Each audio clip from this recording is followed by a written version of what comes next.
Hello everyone. आज के video में मैं ट्विन फ्लेम जर्नी के बारे में थोड़ा कुछ बताना चाहती हूँ, जिसमें जब सेपरेशन फेज़ आता है, मैनी पीपल बहुत सारे लोग ये हो जाते हैं, स्केर्ड हो जाते हैं, एंग्शियस हो जाते हैं, फियरफुल हो जाते हैं, सैड हो जाते हैं। ऐसा भी फील करने लग जाते हैं कि शायद वो ट्विन फ्लेम्स ना हों, या वो बहुत कुछ ऐसे पीड़ा में आ जाते हैं कि दुखी हो जाते हैं कि मेरा अगर प्यार अगर सच्चा है तो वो वर्क क्यों नहीं कर रहा। पर part of twin flame journey, जो लोग भी ट्विन फ्लेम जर्नी में हैं और अगर अंदर अपने अंतरात्मा से उनको लगता है कि शायद वो ट्विन फ्लेम हैं, या उनके पास वीडियोस आए हैं और वो क्वेश्चन कर रहे हैं कि क्या वो ट्विन फ्लेम्स हैं। मेन पर्पस, अगर आपके पास ट्विन फ्लेम जर्नी का वीडियोस आ रहा है, या अगर आपको अंतरात्मा से कन्विक्शन है कि आप ट्विन फ्लेम तो हैं, और आप अगर किसी को ये भी इन्फॉर्मेशन आ चुका है कि ये इंसान शायद उनका ट्विन फ्लेम है या डेफिनेटली उनका ट्विन फ्लेम है, तो ये सब part of the twin flame journey तो है। मगर हर स्टेप ऑफ द जर्नी में लोगों को कुछ अलग लर्न करना है।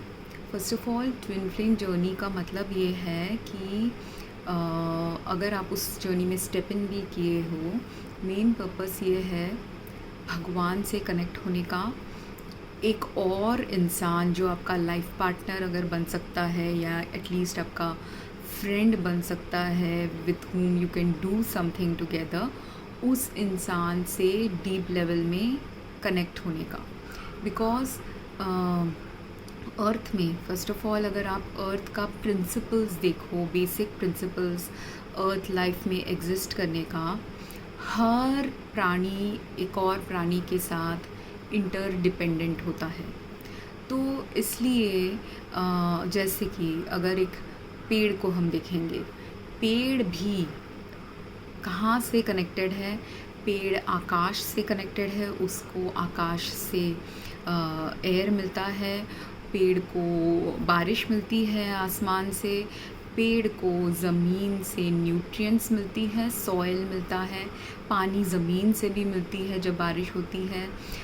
पेड़ को दूसरे अगर पेड़ सिर्फ ऐसे ही कहीं रह रहा है और उसके पास फल और फूल नहीं हैं, सिर्फ वो पत्तों का पेड़ है, तो उसका पत्तों का काम है कि छोटे छोटे इंसेक्ट्स को, रॉडेंट्स को खाना देने का। और अगर पेड़ के पास पेड़ पौधा, अगर छोटा सा पौधा है, तो उसका काम है कि किसी और प्राणी को कुछ नरिशमेंट देने का, छोटे छोटे प्राणियों को।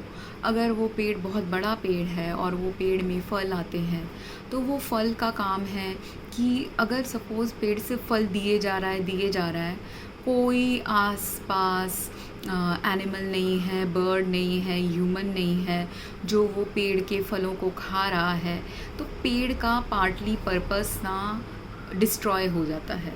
तो इसीलिए इवन एक पेड़ को, अकेला वो पेड़ नहीं जी रहा वर्ल्ड में, वो मटेरियल वर्ल्ड और नॉन मटेरियल वर्ल्ड से भी इंटरैक्ट कर रहा है। तो इसीलिए पेड़ के लिए अगर वो फल दे रहा है, तो उसको ज़रूरी है कि बर्ड्स आके उसका फल खाएं, इंसेक्ट्स आके उसका फल खाएं, एनिमल्स आके उसका फल का कुछ लें, या तो बीज आके, अगर उसके पास फ्लावर्स है तो बीज आके फ्लावर्स से कुछ ले। तो हर पेड़ का काम ही ये है कुछ देना वर्ल्ड को। बट वो सिर्फ दे नहीं रहा है, वो ले भी रहा है वर्ल्ड से। वो वर्ल्ड से एयर, वाटर, न्यूट्रिशन सब कुछ ले रहा है, तभी वो दे पा रहा है।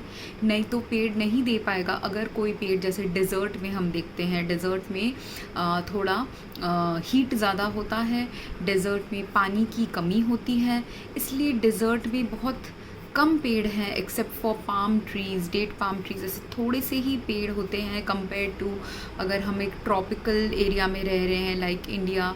अगर हम ट्रॉपिकल क्लाइमेट में रह रहे हैं, वहाँ पे ह्यूमिडिटी ज़्यादा है, पानी ज़्यादा है, इसलिए हीट तो है मगर वहाँ पे पानी का कंटेंट ज़्यादा है करके ज़्यादा नरिशमेंट वाले पेड़ पौधे खाना सब होने के संभावना ज़्यादा है। पर अभी ट्रॉपिकल कंट्रीज़ का प्रॉब्लम ये है कि ये मगर ट्विन फ्लेम जर्नी से दूर चला जाएगा तो ये टॉपिक में मैं कभी और बोलूँगी। एनीवेज, मगर मेन थिंग ये है कि डेज़र्ट के पेड़ इसलिए छोटे छोटे होते हैं, मोस्ट ऑफ द छोटे छोटे बुशेस होते हैं डेज़र्ट में ज़्यादा दैन बड़े बड़े ट्रीज़। एंड वेरी बड़े बड़े ट्रीज़ भी ज़्यादा उस एरिया में ही रह सकते हैं जहाँ पे थोड़ा ज़्यादा फर्टाइल सॉइल हो, ताकि वो बड़े ट्रीज़ को नरिशमेंट एंड नर्चर मिले उनके फर्टाइल सॉइल से। और वही एरियाज़ में डेज़र्ट में ओएसिस बनता है जहाँ पे पानी है, राइट। तो पानी इज़ वन मेजर कंपोनेंट हमारे ज़िंदगी का। पानी भी होना चाहिए, एयर भी होना चाहिए, सन भी होना चाहिए।